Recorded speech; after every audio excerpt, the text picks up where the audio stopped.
Hi everyone, I'm Cendril and welcome back to Let's Play Advance Wars Dual Strike. In the last episode, we thought it was over. We won the war. That's it!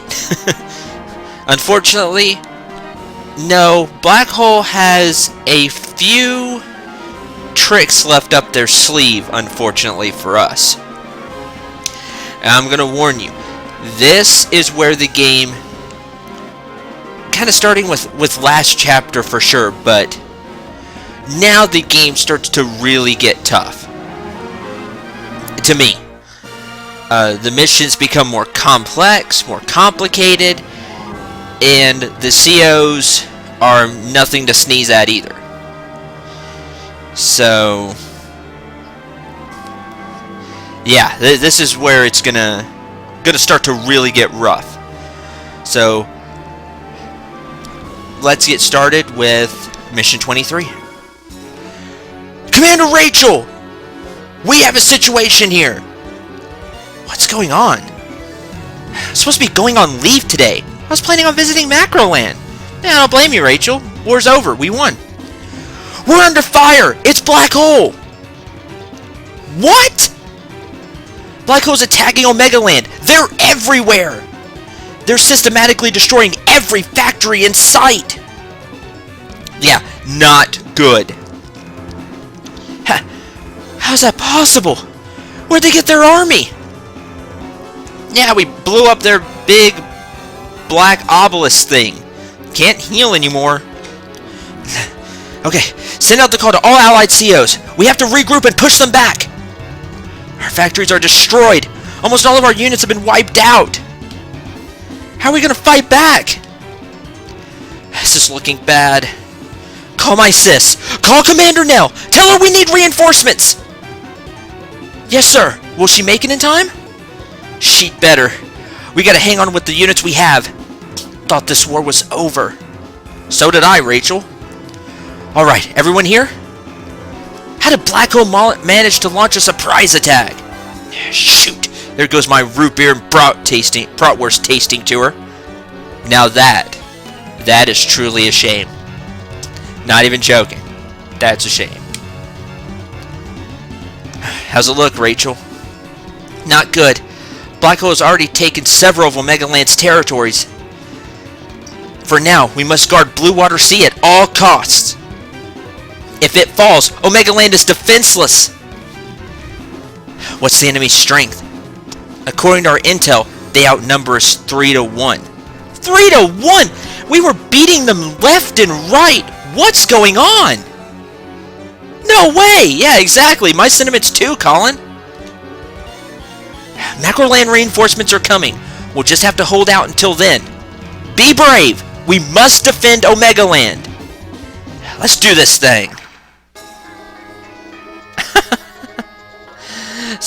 Oh, I'm not even gonna try. Hey Van. Kitty, do you know? By chance? Usually I can piece it together. Mavelo. I'm sure she's saying it's marvelous or something to that effect. Somebody piece that together for me or let me know. I'd appreciate it. I'm sure I butchered it, and I'm sorry. The enemy factories are smoldering ruins. All that remains are the COs. Back again, Kindle? Not a fast learner, are you? Now that we're here, you won't have Omegaland to kick around anymore. How amusing!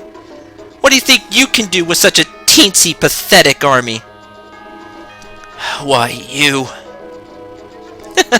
Now I get my revenge. I've brought you a special guest.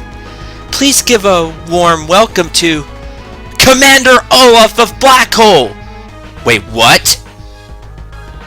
No, you're joking, Kindle. Olaf would never betray Blue Moon. He's Blue Moon through and through. You kind of look like Olaf, but you look a bit blue, honestly. You been eating well, Olaf? It can't be. Commander Olaf! No way! I thought Olaf was in Macro Land, rebuilding Blue Moon. Yes, it's a mystery. And gutter filth such as you will never solve it. I'm gonna bury you in snow. She's not joking if she has Olaf with her. We can't fight in these conditions, especially not against Commander Olaf. And you'll see why Colin says that. What am I supposed to do? Whoa there, Colin. Let's just take it down a notch, why don't we? It's Grit! All praise Grit! One of my favorite COs from the series. This man is awesome. That's all you need to know. And I'll give him a proper introduction in a little bit. Hey, is it really you? Commander Grit! Howdy. Long time no see. Howdy, Grit. Wonder if my Texan accent really showed there. Oh well. Heard y'all were in a bit of a pickle, so I wandered over to see if I could help. Looks like you're just in time, Grit. It's Sammy! Sammy, you made it! Also, one of my favorite COs. She's top notch. That, Olaf, is a fake. He's a copy CO. A clone.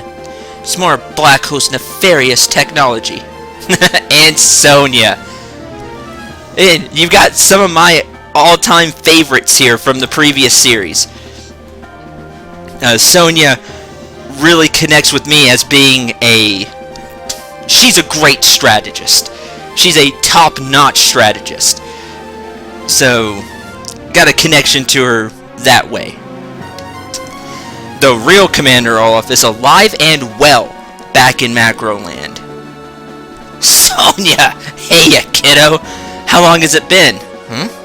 Wait, isn't Kanbei with you? No, sir. He wanted to come, but the Emperor cannot leave his homeland unattended. And also, if Kanbei was here, I'd run roughshod over everything. But that's a story for another day. I have come in his stead. Much as I'd like it, now's not exactly the time for a stroll down memory lane. Eagle! Yes! We have an enemy to crush. You're as subtle as ever, Eagle. Thanks for coming. We need the help.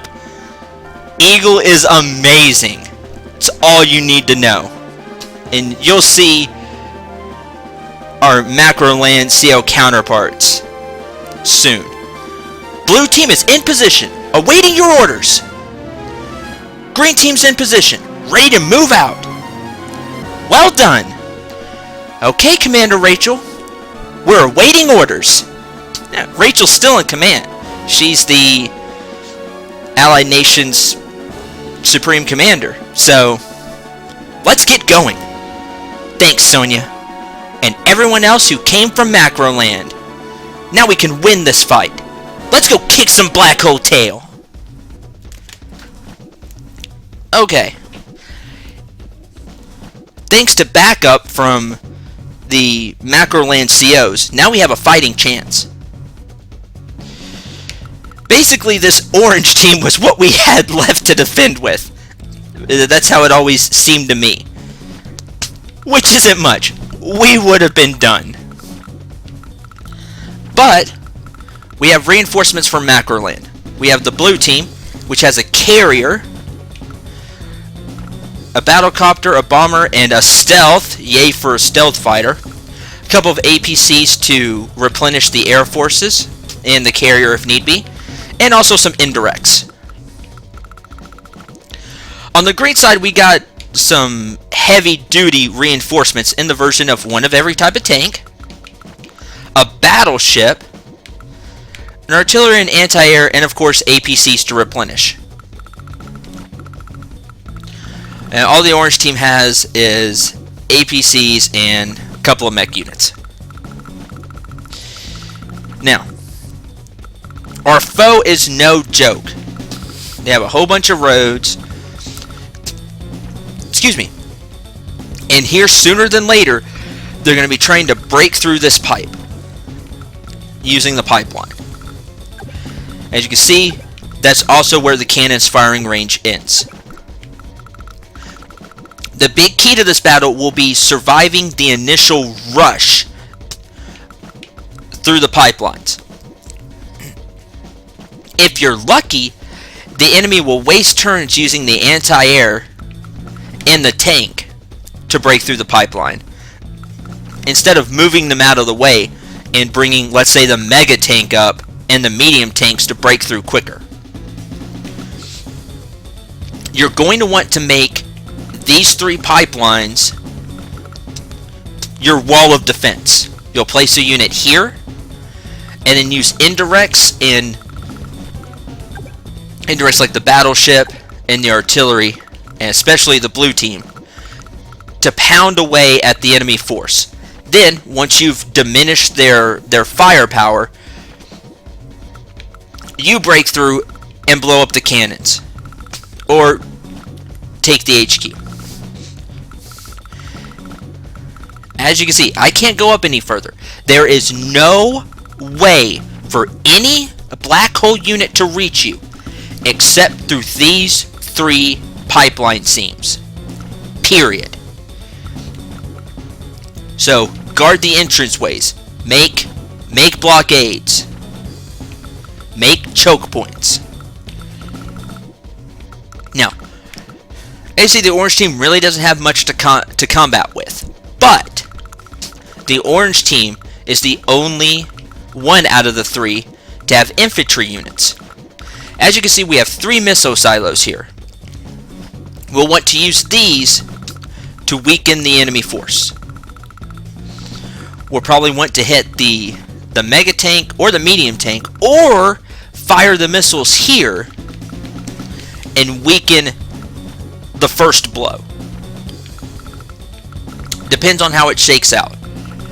Just remember, they do have HQ and cities back here, and up here, and down here, and they will be able to heal. They're going to get 8,000 a turn, unless you take over these 2 cities. Even though it's still 6,000 a turn. More than enough for repairs. So try to make the missiles count.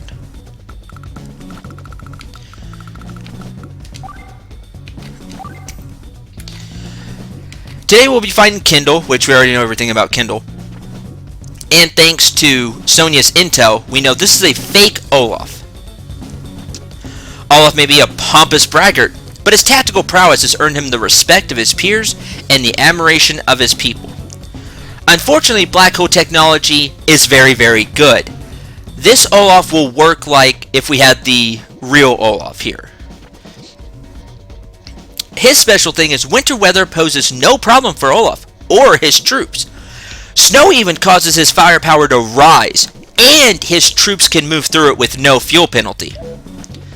And it just happens to be snowing, which is not in our favor in the slightest.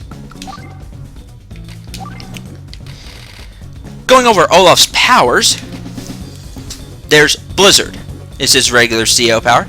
Causes snow to fall for 2 days, forcing his foe to consume more fuel. And you're thinking, well, it's not a big deal, it's just snow.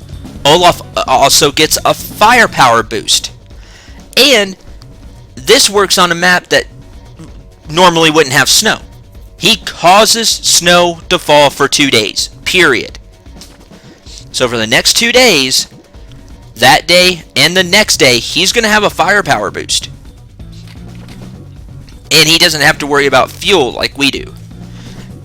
Well, he has to worry about fuel. He doesn't have to worry about burning through more fuel because of the snow. Also, his super CO power is Winter Fury. A mighty blizzard causes 2 HP of damage to all deployed troops.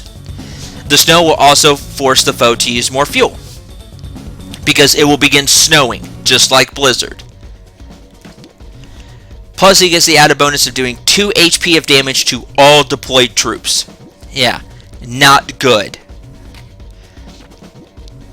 And see, he has that firepower bonus right now because, well, it is snowing. And as you can see, it's a significant firepower boost. So be wary of Olaf, especially in this map.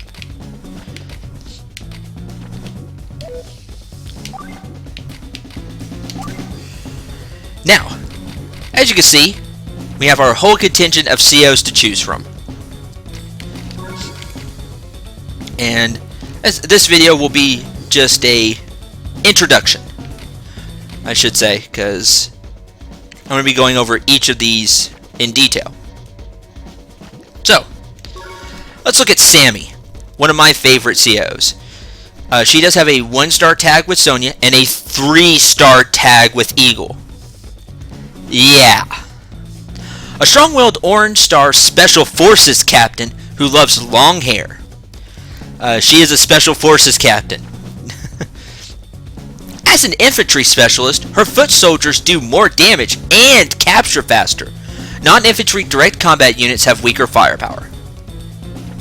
By capture faster, she will capture 1.5 times faster than normal.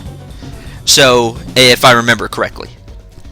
So, if she has a full HP unit and she captures a building, instead of doing 10, she'll do 15. And she'll only need 5 to capture it next turn. Really, really handy. Now, she is a infantry and mech specialist. Let's go down here real quick. As you can see, all other units have a slight decrease in firepower. Well, like tanks and things of that nature. The battleship, and wonder why. Anyway, non-infantry direct combat units. There we go. So, like the anti-air, tanks, things like that have a slight firepower decrease. Indirect combat units, she's good with, and infantry and mech units, she is especially good with. Her big selling point is the capturing faster with her infantry and mech units. Excuse me. Her other big selling point are her CO powers. Her regular CO power is double time. Infantry units receive a movement bonus of 1 space. Their attack also increases.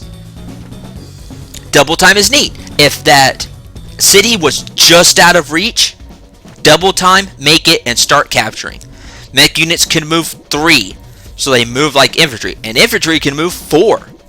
That could be a big boon, especially during the early parts of maps.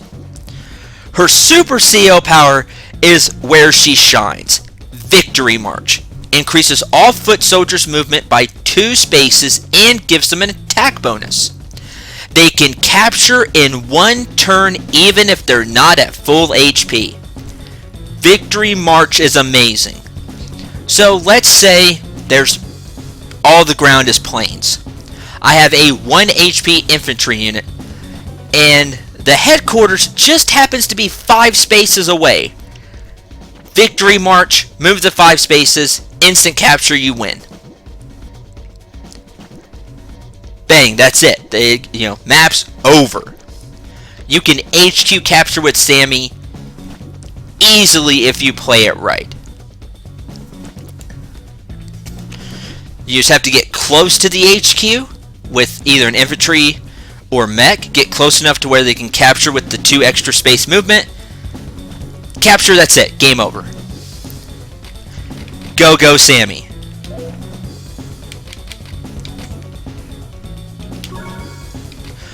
From Blue Moon, we get Grit. Grit! A laid-back style masks his dependability. A peerless marksman. Works well with Olaf. He has 2 stars with Max because they're old friends. They've had some disagreements in the past and things haven't worked out well, but they're still old friends. And 1 star with Olaf.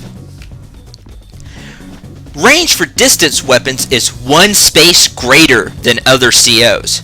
They cause more damage too. Weaken non-infantry direct combat. So as you can see, any non-direct attack unit, 1 extra space. I cannot begin to tell you how much that means. So the enemy has rockets. Grit has rockets.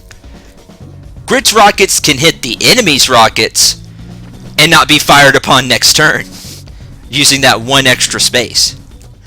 So Grit's artillery shoots 2 to 4. His rockets shoot 3 to 6. His battleships shoots 2 to 7. Yeah, 2 to 7. Just amazing. As you can see, he does take a significant hit to to direct attack units, other than mechs and infantry. Everything else takes a hit, from the planes to the tanks, as you can see. Now, if you're playing Grit, you'll still want to build a couple of those, because you will want the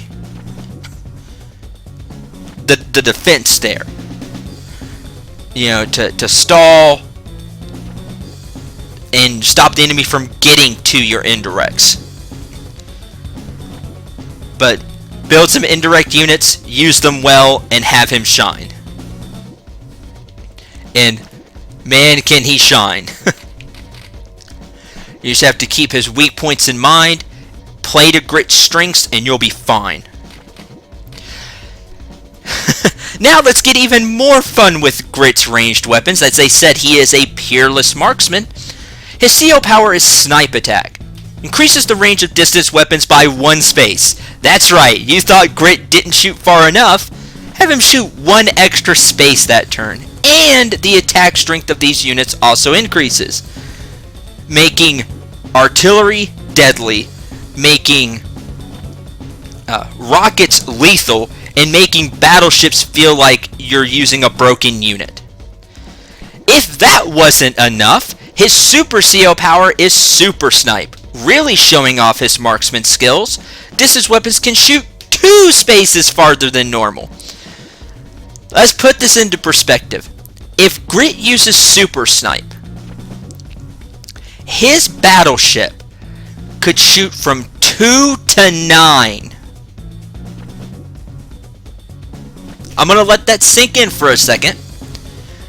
2 to 9 spaces will be his battleship range. That's all. I'm just going to let you think about that.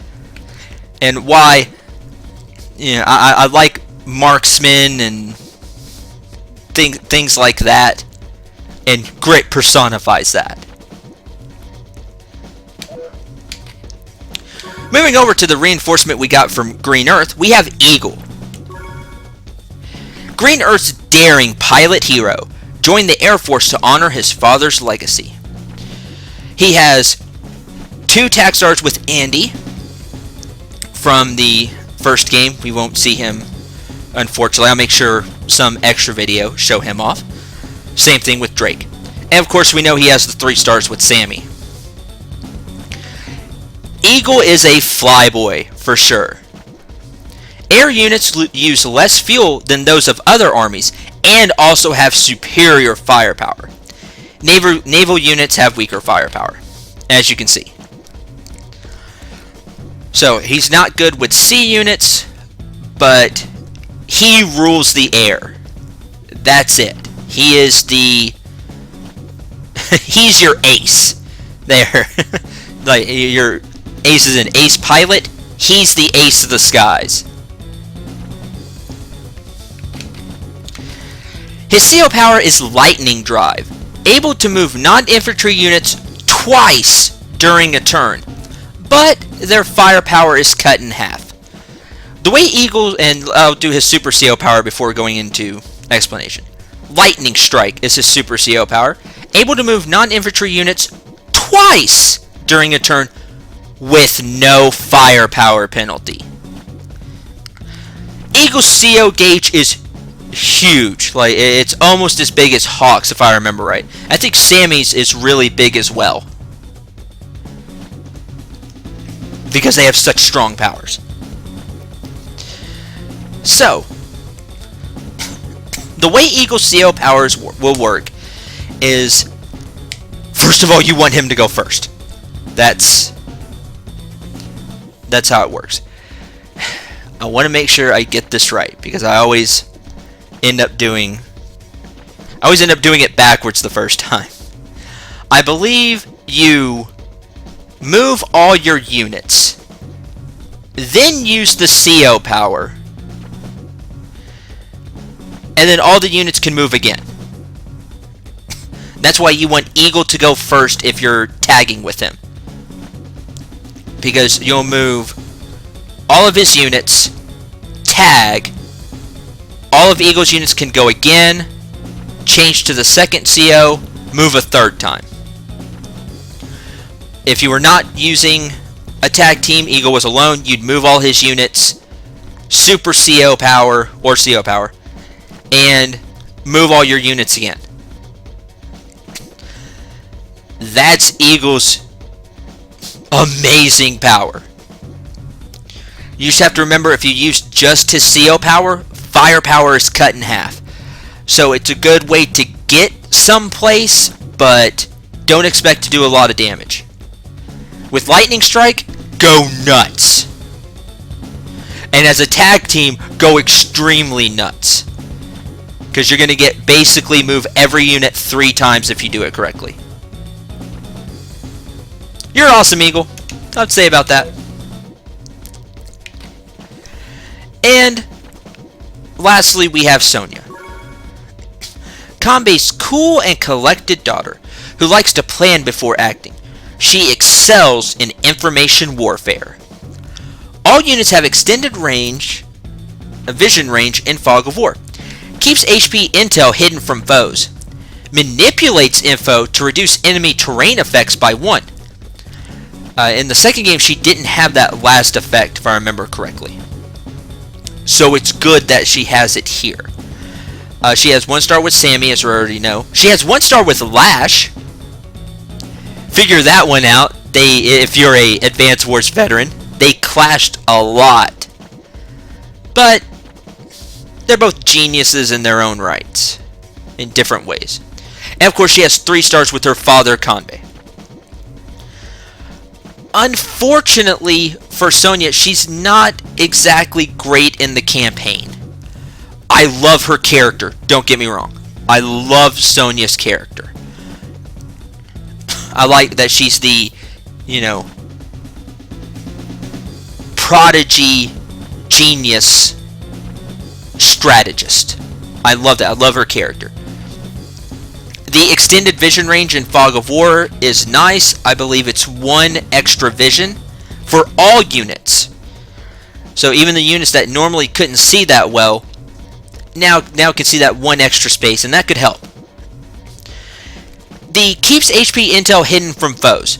This is fun if you're playing multiplayer, like you're playing with your friends. Using Sonya, and they go, how much HP does that unit have left? And it makes them think. Unfortunately, there's no way to program the computer to take that into effect. Or at least, not in this game. The computer completely ignores this trait. They can see your HP normally. The manipulates terrain effects to lower a star. That could also be very, very handy. So that mountain will only give 3 stars of defense instead of 4. Steady only 2 stars of defense instead of 3, so on and so forth. Unfortunately, compared to other COs, her big selling points are very situational. The extended vision in Fog of War, you can't use the HP intel to your advantage in the campaign. Or against the CPU, I should say. Her CO powers just build even stronger on what are her good points. Again, very situational. Her CO power is enhanced vision, increases the vision range of all units by 1 space, and allows them to see into woods and reefs. That's very cool. Reduces enemy terrain effects by 2. So, again, with the mountain example, instead of getting 4 stars of defense, or let's use a city. Instead of getting 3 stars of defense, they'd only get 1 star of defense. That's a big difference. The huge thing is the allows them to see into woods and reefs. Excuse me. Think about that. Normally you can't do that unless a unit is right next to them. This way you could see if there's any units hiding in that patch of woods, as long as you have a recon or something with some decent vision. That way you could see their normally be in the vision range. And with enhanced vision you could peer into the forest reefs and see if there's anything nasty waiting for your troops. Extremely handy in fog of war maps, but other than that, all you're going to get is the reduced 2 stars for that 1 turn. Her super CO power is counter break. Increases vision range of all units by 1 space, same as enhanced vision, and you can see into woods and reefs. Counter attacks are stronger. So after she ends her turn, an enemy decides to hit her, she's going to counter attack. And counter attack stronger. Reduces enemy terrain effects by 3 stars. Let's go again with the city example.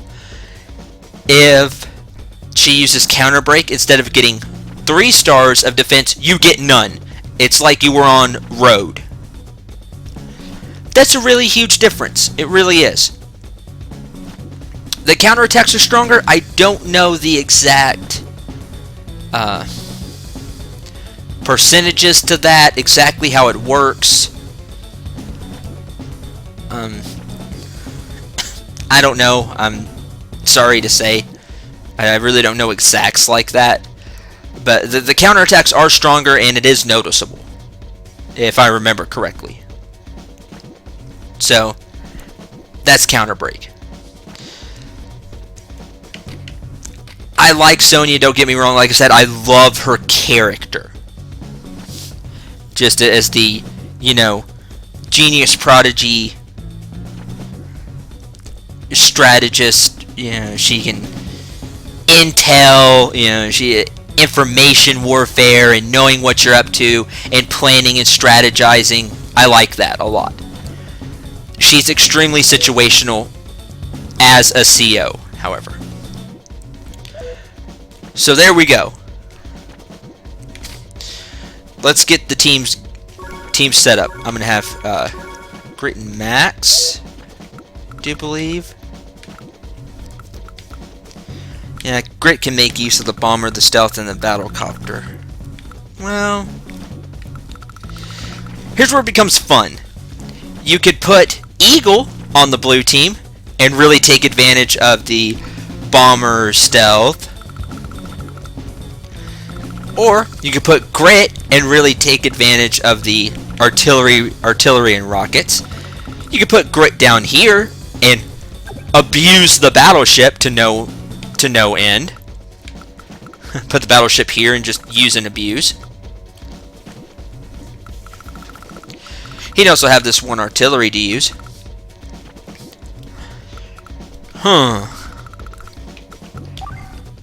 Now the fun part.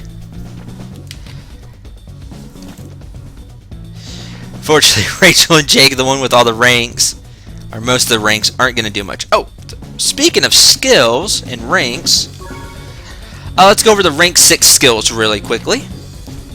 Or not really quickly. You all know I'm long-winded by this point. The rank 6 skills are Bodyguard. Tag CO's defense plus 10%. So, not you, but your CO partner gets plus 10% defense. That could be huge. Paired up with what I already have on, Teamwork, you could increase another CO's defense by 10% and their attack by 5%. Really handy. Prairie Dog, plane movement equals 1. And you're thinking, well, that's not a big deal. Plane movement equals 1 anyway. Not for all units, it doesn't. Prairie Dog will make it where all units plane's movement is 1. On the correct map, this could be deadly. Normally, recon units are stalled by the planes, as we know. They move 4 because they have tires. They only move. It takes 2 movement to 1 move space for them. Move 1 space. Not with Prairie Dog. They could have all 8 of their movement through planes. Could be extremely useful. Pathfinder is the same thing except for woods. If it's a very wooded area, having those tanks that are usually really stalled by the woods have a movement of 1 through them, extremely useful. We have Stealthy, which is a upgraded version of Sneaky. Dive and hide fuel cost -2. So it's just a bigger version of Sneaky. That one's pretty cool, because then you could really start to see the reduced fuel cost. You could really start to see the difference. I believe they do stack. Don't quote me on that. If you really want to use up 2 slots, they might stack. Maybe. I'll check that out and I'll let you know next video. I'll be sure to. That'll be one of the first things I do after the whole typical saying hi. And Gold Rush. Funds from base is +100. Basically, if you slap Gold Rush on a unit, they act like Sasha with the +100. If you put it on Sasha, well, she gets a bonus 100. Over a long game, you could see the effects. It's the same thing I said when we first introduced Sasha.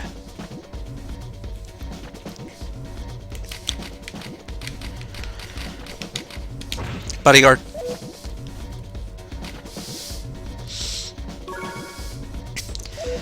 Unfortunately, you two are not going to be doing much.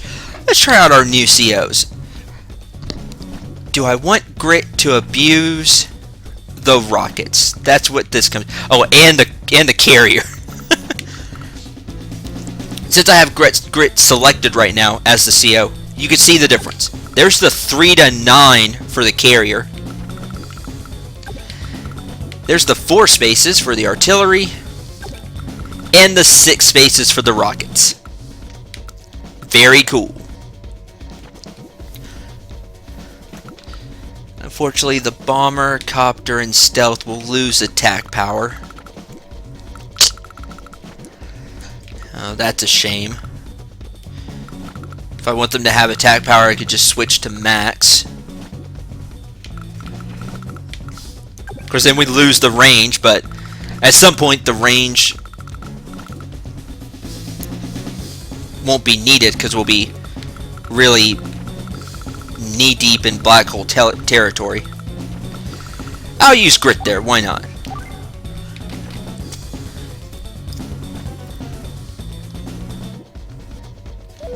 What is over here? You have a battleship and tanks. You know what? Rachel, Jake, they could take advantage of those units down there. And as for the infantry, well, we're using infantry. Might as well use Sammy and Eagle because I want Eagle to get EXP.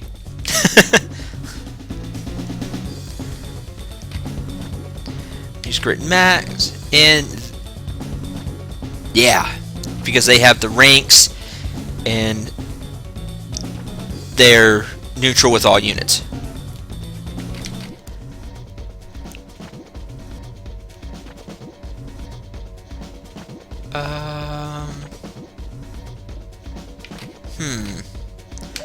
Why not? We'll give that a shot.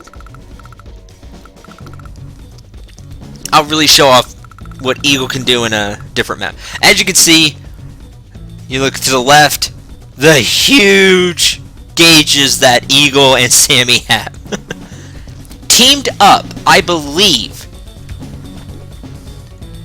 that they have, if you take COs that are compatible, so like Sam and Eagle, COs that have power stars,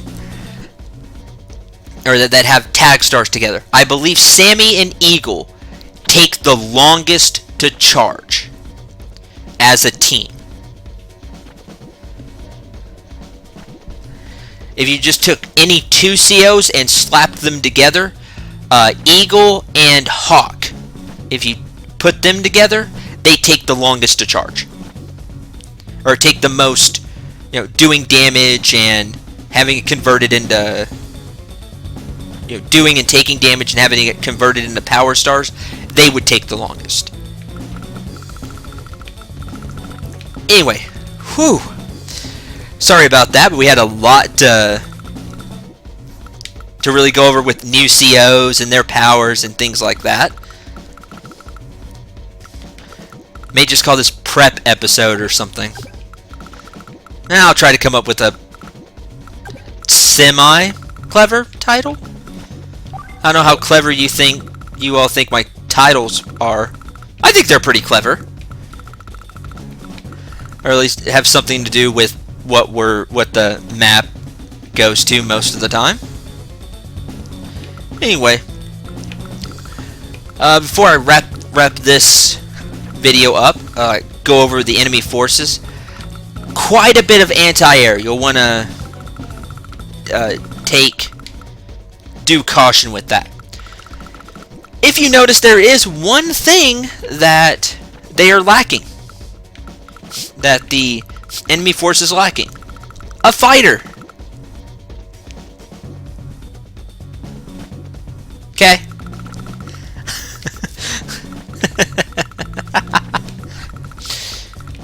They have a tank, 3 medium tanks, a neo tank, and a mega tank. The mega tank will, as always, try to cause a lot of damage and cause a lot of problems. And you have 2 battle copters, a couple of mech units, and a couple of artillery units. So, like I said, this is going to come down to blockade, choke points, and taking advantage of ranged units.